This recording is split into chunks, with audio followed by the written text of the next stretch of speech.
नमस्कार। आज हम एक ऐसे केस की बात करेंगे जो किसी भी फिल्मी कहानी से कहीं ज्यादा अजीब और घुमावदार है। ये कहानी है रोनाल्ड ओपिस की। ये कहावत तो हम सब ने सुनी ही है ना? लेकिन रोनाल्ड ओपस का मामला इस बात का जीता जागता सबूत है कि हकीकत कभी-कभी हमारे सबसे वाइल्ड अंदाजों से भी मीलों आगे निकल सकती है। और यही वो सवाल था जिसने इन्वेस्टिगेटर्स का सिर घुमा कर रख दिया। एक मौत जो पहली नजर में तो साफ-साफ आत्महत्या लगती थी, लेकिन जैसे-जैसे इसकी परतें खुली, ये एक मर्डर का केस बनती चली गई। तो चलिए इस उलझी हुई गुत्थी को मिलकर सुलझाते हैं। देखिए, मामला शुरू में बिल्कुल सीधा लग रहा था। एक तरफ रोनाल्ड का इरादा कूदकर जान देने का था और उसने बाकायदा एक नोट भी छोड़ा था, लेकिन दूसरी तरफ उसकी मौत गोली लगने से हुई थी। और तो और अगर गोली न लगती तो शायद वो बच भी जाता। बस यहीं से ये केस एक असाधारण मोड़ ले लेता है। तो चलिए इन्वेस्टिगेशन की शुरुआत से शुरू करते हैं। ये कहानी है एक ऐसी मौत की जिसने लॉजिक और इत्तेफाक की सारी हदें ही पार कर दी थीं। बात है 23 मार्च 1994 की। पोस्टमार्टम रिपोर्ट आई और उसने साफ कर दिया कि रोनाल्ड ओपिस की मौत सिर में गोली लगने से हुई थी। सुनने में तो ये एक सीधी सादी रिपोर्ट लगती है, पर इसके पीछे की कहानी बिल्कुल भी सीधी नहीं थी। जांच में पता चला कि रोनाल्ड एक 10 मंजिला इमारत की छत से कूदा था। उसने एक नोट भी छोड़ा था जिसमें उसने साफ-साफ अपनी निराशा और आत्महत्या करने के इरादे के बारे में लिखा था। यहां तक तो सब ठीक था। तो फिर ये गोली कहां से आई? और यहीं कहानी में आते हैं दो बहुत बड़े ट्विस्ट। पहला, जब रोनाल्ड नीचे गिर रहा था, ठीक उसी वक्त 9वीं मंजिल से एक गोली चली और सीधे उसके सिर में जा लगी। और दूसरा, जो कि और भी जरूरी था, 8वीं मंजिल पर एक सेफ्टी नेट लगा हुआ था।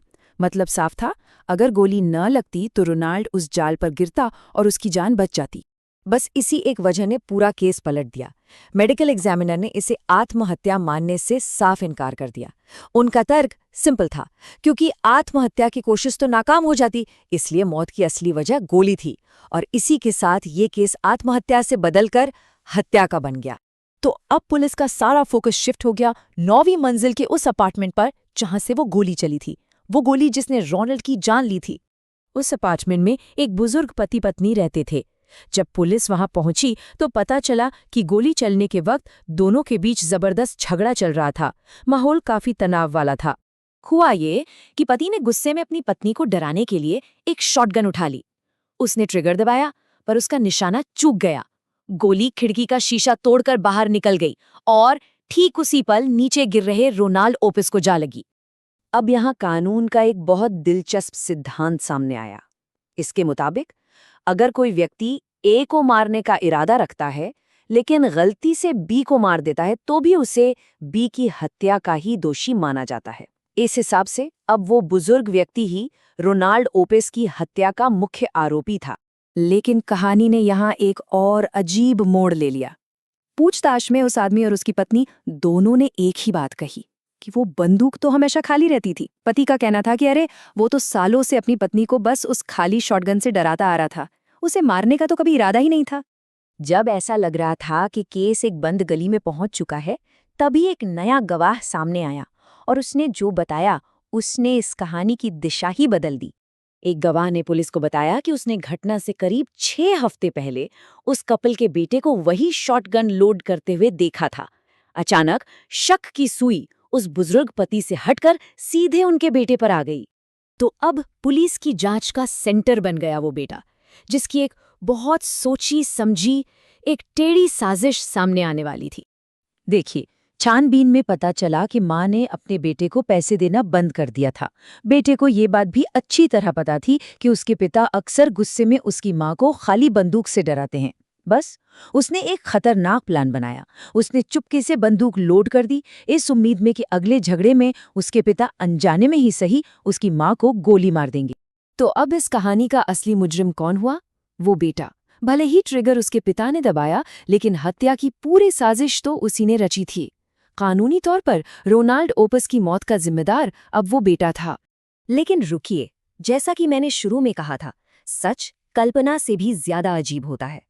इस कहानी का सबसे बड़ा, सबसे अविश्वसनीय मोड़ तो अभी बाकी था।